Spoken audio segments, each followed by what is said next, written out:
Spotlight on Education. I'm Dr. Jon Kopko, Superintendent of the East Brunswick Public Schools, and your host for the program. Today our topic is going to revolve around our special education program in the district, and my very special guest is Susan Preston, who is our Supervisor of Special Education. Susan, I'd like to say welcome to our program. And initially I'm wondering if you could describe for our audience the procedure which is utilized basically to determine when special education services are required for students. Good afternoon, Dr. Kopko, and thank you. The process that's involved in referring a child to determine eligibility for special education may be instituted by either a parent who has a concern about their child's academic difficulties in the classroom, or it may be instituted by the classroom teacher. The process as it occurs is that a referral is made through the building principal on each level, and this referral requires a letter being sent to the parent which outlines for the parent all of the interventions and strategies that have already been attempted to address those difficulties that their child may already be experiencing in the regular education setting. Once that referral letter has been sent to the parents, the information is then sent to the special education office. At that time, the child study team receive the referral and they make a decision as to how to proceed in terms of making this initial determination.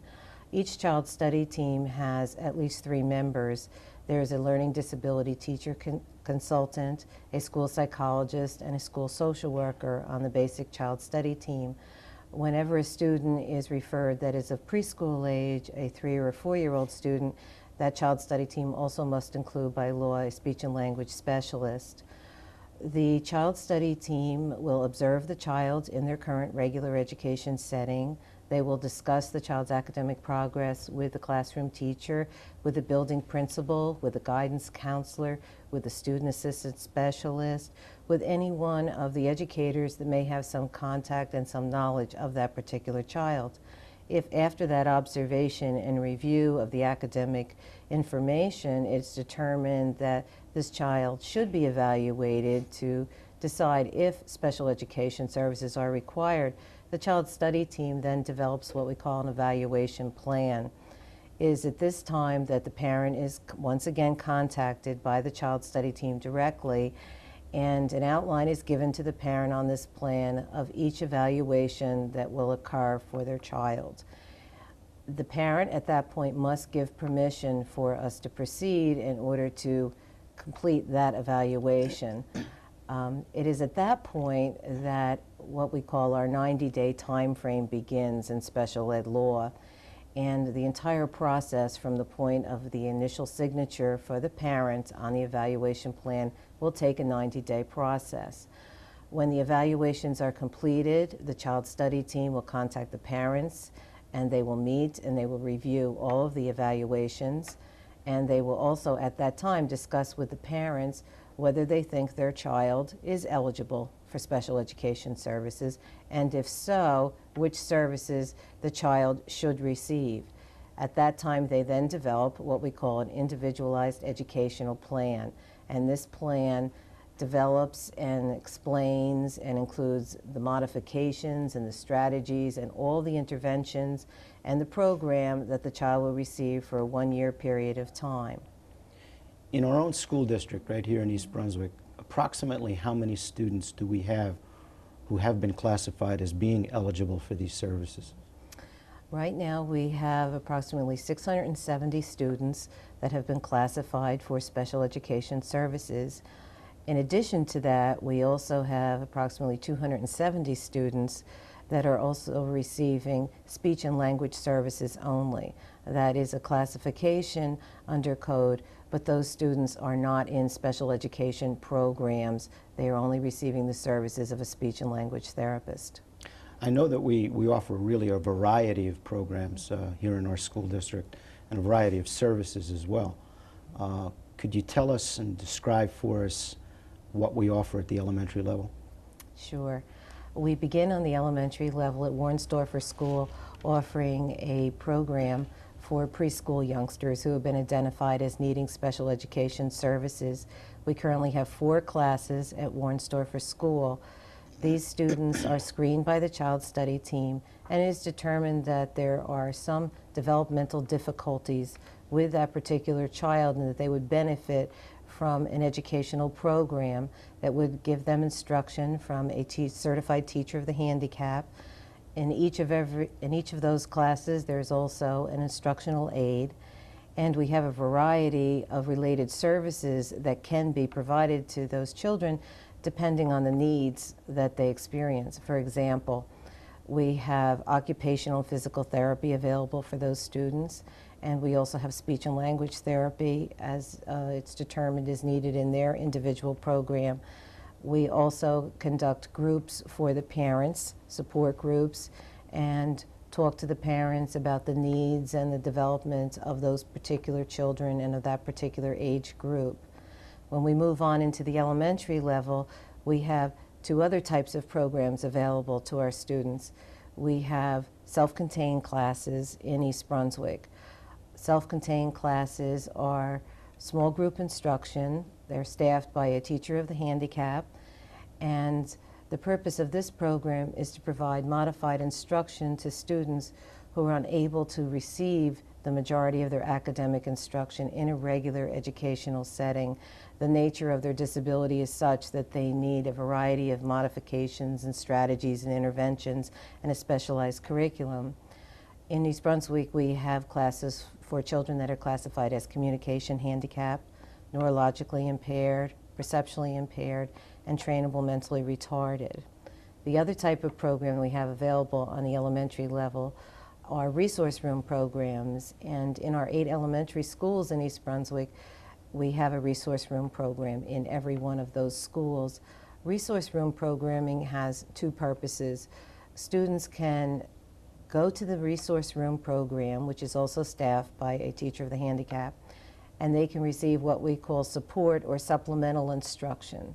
And this instruction is basically just to support or provide the children with additional strategies and modifications to the information and the academics that they are receiving in the regular ed setting.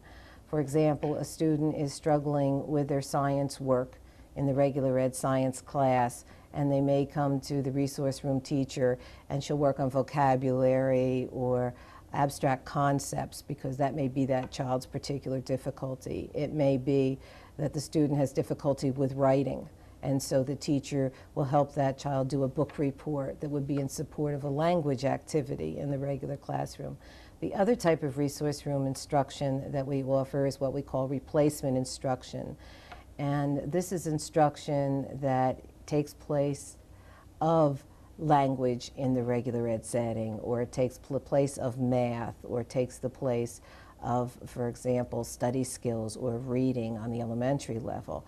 And this is where the students, rather than receiving language in the mainstream setting, receive all of their language instruction in the resource room. And these programs are small. Class sizes are limited to 5 students. So as you can see, the students receive a great deal of individualized attention in a resource room setting. Well, as you're aware, we're fortunate enough today to have tapes of special education classes at Warnsdorfer and also Bound Monroe schools. Could you tell us who the teachers are we'll be seeing? Sure. The first class we'll be seeing is Mrs. Harriet Barksdale's preschool class at Warnsdorfer School. And the focus of the presentation that we'll be seeing is the children working on language and developing communication skills and vocabulary. The second program that we'll be seeing at Bound Monroe School is staffed by Mrs. Michelle Vaccio, and we'll be seeing both types of programming that I've previously described. The first segment will be students receiving support, instruction for a social studies lesson, and the second segment will be a resource room program where the children will be receiving their language instruction in the resource room, and they'll also be working on vocabulary and reading skills at that time. Great. Let's take a look at those tapes now. Okay. Let's look at another one. If I give a hint, my car is broken.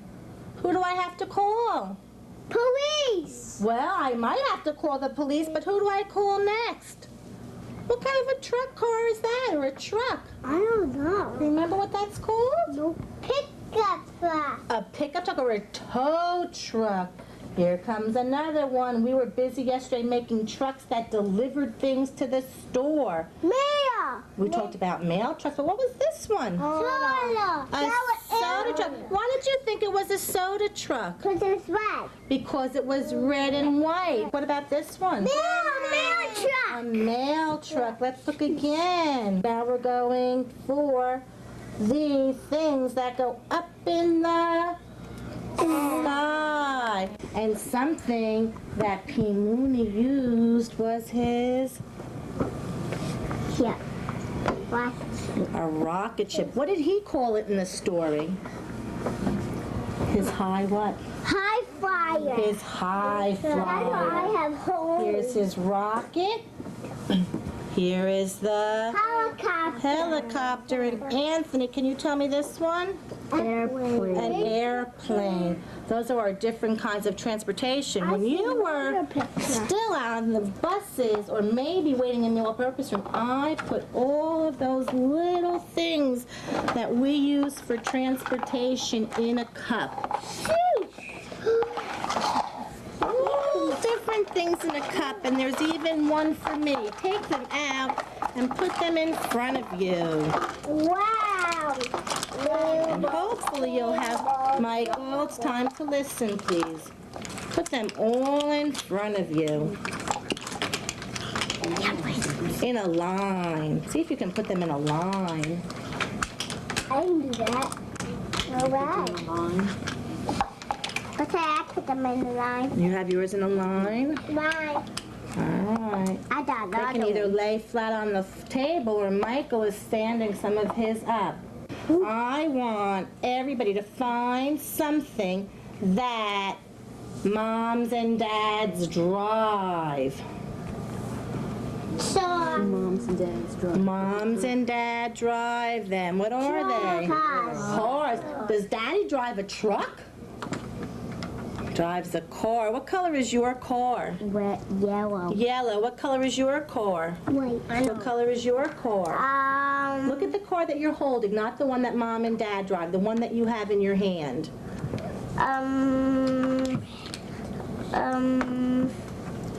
What color is your car? White. Red. What color is your car? White. White. What color is your car? Green. How about yours, Suzanne? Yellow. Yellow. What color is yours, Allison? Green. How about you, Stephen? White. Very good. Put them down. There's one thing that goes on a track, and we hear that conductor say, Oh, Lord. "Get out your trains." Are they chugging down the track? They're going faster, faster, but now make them go. Take a picture. Is this over here? You will be seeing the teacher and 2 instructional aides working with the students in small groups. The purpose is to help the children develop perceptual skills and fine motor skills. What is this cycle doing there? What is that? That's a fish. Okay. I'll take them out, the rest of them away. Andrew, pick a string color. Different than the one that you have. Okay. Don't pick red. Pick another color so you'll be able to see it when you sew. Go ahead, blue. We don't do sewing. We don't do this every time. No, but then you'll see what comes next. You just start. This one's though. Then go down the hole next to it and pull it tight. Remember not to go under again, and remember what our job was, to go in the hole next to it. All right? And down. What was the problem? Piece is too small. Well, this looks like a gingerbread. Yeah, but my mommy has that like cookies. Touch your hair. Fancy Touch your hair. Touch your hair. What's underneath your hair? Finish it by going around. Okay, boys, as you know, we're working on finishing up our projects for National Geography Week, and you are working very hard on your countries of origin. What you're going to need to do today is you're going to have to finish painting in your flags. And then what I would like you to do is I would like you to work on step 4, which will be researching and locating the major waterways, the mountains, the capital, and the surrounding countries. What you need to write on your actual maps is you're going to need to show me where the mountains would be and where the major waterways will be. Okay? After you do that, you're going to use markers, which you're doing right now. If you could just continue doing that. Would it be easier for you to do the country surrounding first, or would it be easier for you to do the waterways and the... Okay. Doesn't really matter. I think the best bet would be to do the countries first, because that's the easiest. Because you're really going to have to research and do a little bit of reading to find out where your waterways are really located and where the mountains are located and the valleys. Okay. Okay?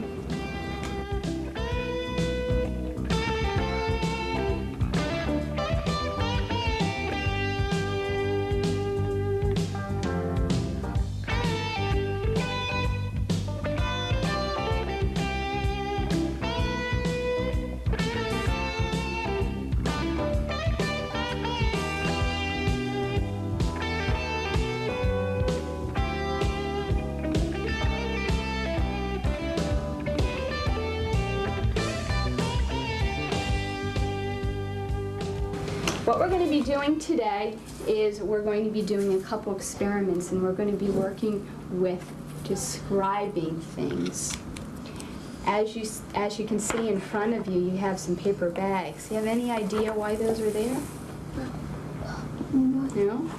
But I just said we're going to be doing an experiment with describing things, and then I asked you if you have any idea why the paper bags are there. Any ideas? No clue? Karen? It could be for the experiment. Okay. Do you think there's anything in these bags? Do you think they're empty? Why would Mrs. Vaccio bring in empty paper bags? That would be a waste. That would be a waste. So what we're going to do is we're going to find out what is in these bags. You're going to not be able to look in these bags, though. You're going to open the bag. You're not going to look. You're going to put your hand inside of the bag. And then what you're going to do is you're going to tell me how it feels. You won't use words like nice, okay. You're going to use really words with a lot of expression that tell exactly how it feels, like yicky, gooey, sticky, soft. Can you think of any other words like that? What are some words that you can think of which can describe something? If you were to touch this, how would that feel? Hard. Okay, this is hard. If you were to touch a sheep, how would that feel, Karen? Soft. Okay, soft. If you were to touch tape, the back of the tape, how would that feel? Sticky. Sticky, right. Okay, we're going to start with the bags, and what I'm going to do is I'm going to write your reactions up on the board, and then you're going to tell me if you can guess what's actually inside of the bag. Okay? Who wants to start? Who's going to be the brave one? No. Okay. Don't look.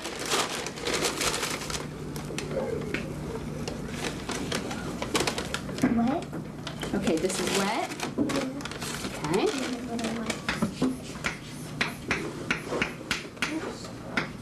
Number 1 is wet. Anything else? Don't look. Green. Stringy. Very good.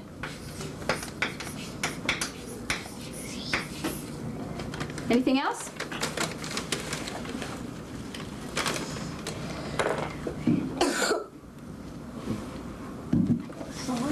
Soft.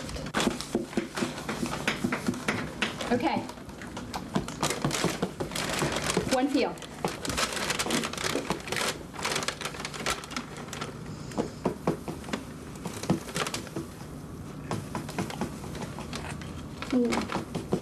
I like the way Paul's working. I like the way Josh is working. And Philip?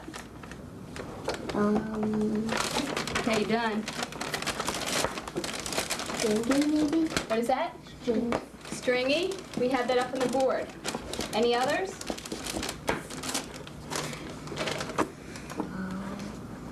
Any other exact words we can use to describe it? Pointy. Pointy. Any idea what number 1 could be? What's your guess? Grass. Grass. Close.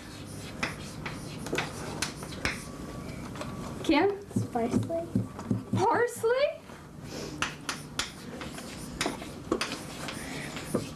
Let's look.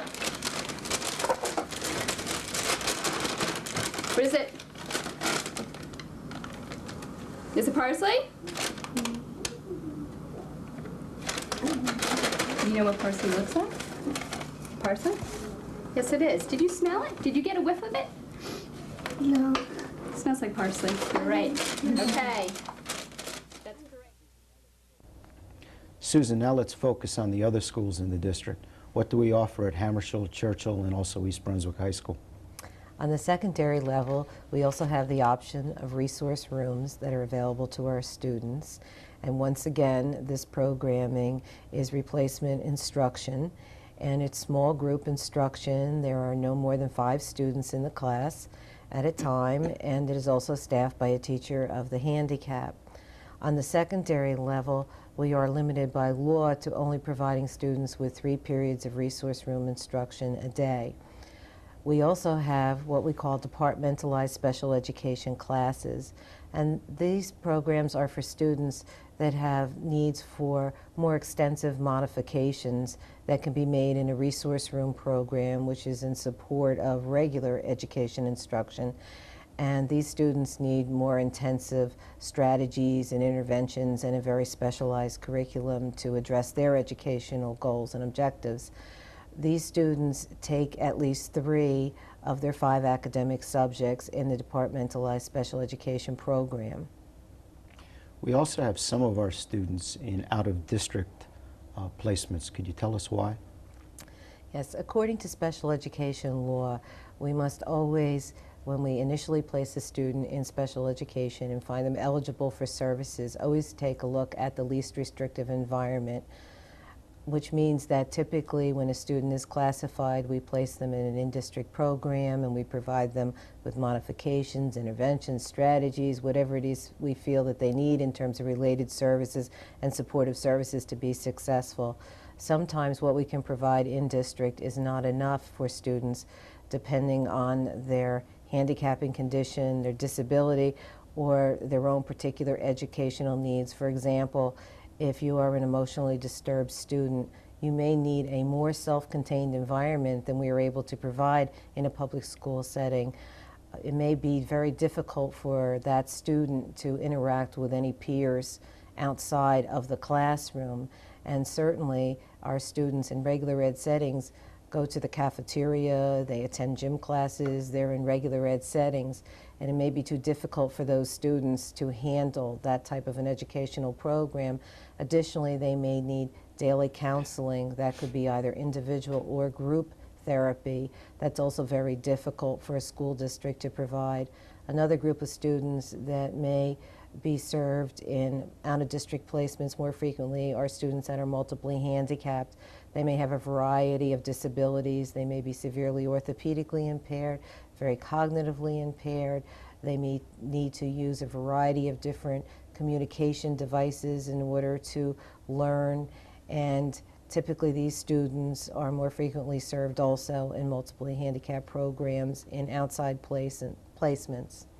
Well, I know that you and your entire staff really work very, very hard to assure that our students receive the proper services and programs. In fact, very recently we were informed by the State Department of Education that East Brunswick was to receive a grant, a State Department grant for inclusive education. And that's quite an honor considering only 18 of 611 districts receive such an award. And I'd like to take this opportunity certainly to congratulate you and your staff that worked so hard on achieving this distinction. Could you tell us a little bit about the grant and what the project will entail? Well, thank you for the compliment, Dr. Kopko. The Inclusive Project is a networking project that involves the 18 school districts that have been selected and will be providing us through the special education department, through the state, with intensive training and technical assistance to aid us in developing programs for students with disabilities who are not typically served in regular education settings. And the goal is that through this network, we will be able to develop the appropriate programs to enable these students to remain in their neighborhood school and to receive as much education as possible with their same age-like peers. This is a goal, a nationwide goal now in special education, to take a look at the type of services that we are providing these unique group of students.